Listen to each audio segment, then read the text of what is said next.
मनोज जरांगे आणि महायुती सरकारनं सहकार्यानं ही वाहतूक कोंडी सोडवायचा प्रयत्न कसा केला आपण पाहूया।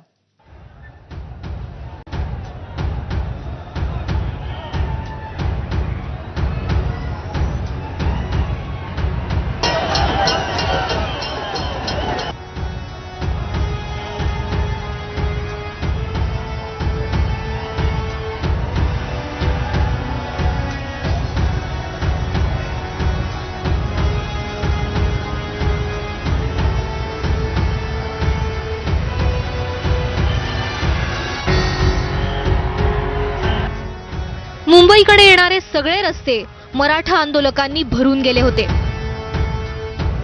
रस्त्यावर कुठे आंदोलकांच्या गाड्यांची रीघ, कुठे पायी निघालेल्या आंदोलकांचे जथ्थे, तर कुठे लोकलच्या फलाटावर आंदोलकांची गर्दी।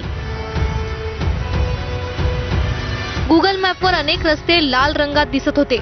या सर्वांना आझाद मैदानाकडे शक्य तितक्या वेगानं पोहोचून आंदोलनात सहभागी व्हायचं होतं। मराठा समाजानं अतिशय प्रकारे आतापर्यंत शांततेत मोर्चा काढलेला आहे आणि माझी एकच विनंती आहे की मराठा समाजाला शासनानं न्याय द्यावा आणि देवेंद्र फडणवीस साहेबांना विनंती आहे की होईल तेवढा जास्तीत जास्त मराठा समाजाला न्याय द्यावा हीच त्यांच्या मंत्रिमंडळाला विनंती आहे। संध्याकाळी 6 पर्यंत जरी परवानगी असेल तर शासन नंतर परवानगी देईल याची काय आम्हाला फिकीर नाही। समजा थांबणार कुठे? कोण मुंबईत नातेवाईक आहे? नाही, नातेवाईक तर मुंबईमध्ये नाहीत। आता जिथं जागा भेटेल तिथं थांबणार, पण जोपर्यंत आरक्षण भेटत नाही तोपर्यंत आम्ही इथं मुंबईलाच राहणार। सुरुवातीचा लोंढा इतका मोठा होता की सकाळी 8-8:30 वाजताच छत्रपती शिवाजी महाराज टर्मिनस समोर आंदोलकांची मोठी गर्दी झाली। पोलीस उपायुक्त प्रवीण मुंडे सह पोलीस आयुक्त सत्यनारायण चौधरी यांनी वाहतूक कोंडी सोडवण्याचा प्रयत्न केला। एक वेळ अशी आली की आंदोलक ऐकत नाही म्हणून पोलिसांनी थेट जरांगेंनाच व्हिडिओ कॉल लावला।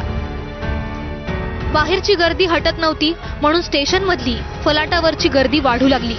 हे सगळं सुरू असताना अचानक मराठा आंदोलनकर्त्यांनी जल्लोष सुरू केला।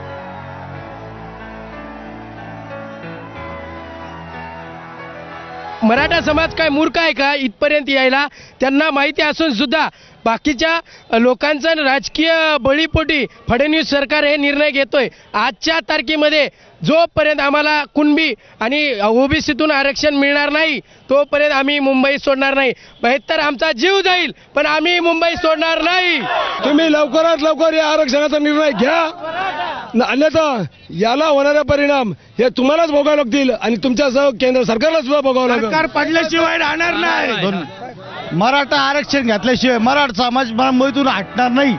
वाढत चाललेली वाहतूक कोंडी, त्याचा मुंबईकरांना होणारा त्रास आणि पोलिसांवरील वाढता ताण यामुळे अखेर मनोज जरांगेंनी माईक हाती घेऊन योग्य भाषेत आपल्या कार्यकर्त्यांची समजूत काढली।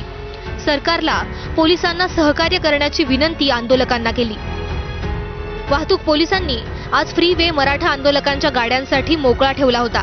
मात्र मराठा आंदोलकांची संख्या इतकी जास्त होती की तो हायवे सुद्धा जॅम झाला। वाहतुकीची ती स्थिती सायन पनवेल हायवेवर होती। त्यात जोरात पाऊस सुरू झाल्यानं मराठा आंदोलकांसोबत सर्वसामान्य मुंबईकर सुद्धा वाहतूक कोंडीत अडकले। मानखुर्द चेंबूर दरम्यान 3 तास वाहतूक जवळपास ठप्पच होती।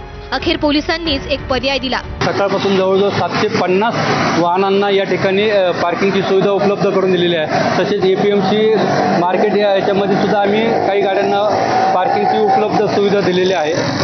त्यासाठी आम्ही एक QR कोडची सुद्धा उपलब्ध सुविधा दिलेली आहे आणि त्या QR कोडच्या माध्यमातून त्यांना आम्ही ते QR कोड देतो आणि सिडको एक्झिबिशन सेंटर या ठिकाणी पार्किंगची सोय आहे हे त्यांना कळवून त्यानंतर तेच आंदोलन करते ट्रेननी प्रवास करण्याची आम्ही त्यांना विनंती करतो। मनोज जरांगेंच्या आंदोलनानं मुंबईची कोंडी केली।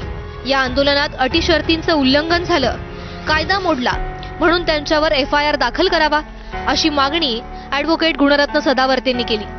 सोबतच उद्धव ठाकरेंसह इतर आमदार खासदारांवर कारवाई करावी अशी मागणी सुद्धा त्यांनी केली आहे।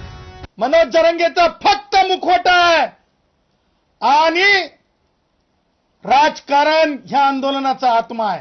उद्धव यांची मूकसंमती, उद्धव यांचं व्यक्त होणं, उद्धव यांचं स्वागतार्ह भाष्य हे लक्षात आणून देत आहे की उद्धवचं याच्यामध्ये किती इन्व्हॉल्वमेंट आहे। शिवसेना उद्धव ठाकरे गटाचं सुद्धा हे आंदोलन आहे का? हे उद्धव ठाकरेमध्ये दम असेल तर उद्धव ठाकरेंना आता सत्य बोलावं. जे सपोर्टिंग लीडर आहेत म्हणजे शहानी विरुद्ध सरकार, याच्यामध्ये जे इन्स्टिगेटर असतात, जे सपोर्टिंग असतात, त्यांच्यावर कारवाई व्हावी. फक्त मनोज जरांगेंच्या शब्दावर विश्वास ठेवून गावागावातून हजारोच्या संख्येनं मराठा समाज मुंबईत धडकलाय. मुंबईकरांना आणि पोलिसांना त्रास होईल असं वागू नका, असं आवाहन जरांगेंनी आपल्या कार्यकर्त्यांना केलंय. काही मूठभर अतिउत्साही कार्यकर्त्यांमुळे संपूर्ण समाजाचं नाव खराब होणार नाही याची काळजी घेण्याची विनंती त्यांनी केली आहे. सर्वसामान्य मराठा आंदोलक त्यांचं ऐकेल यात शंका नाही. ब्युरो रिपोर्ट, एबीपी माझा.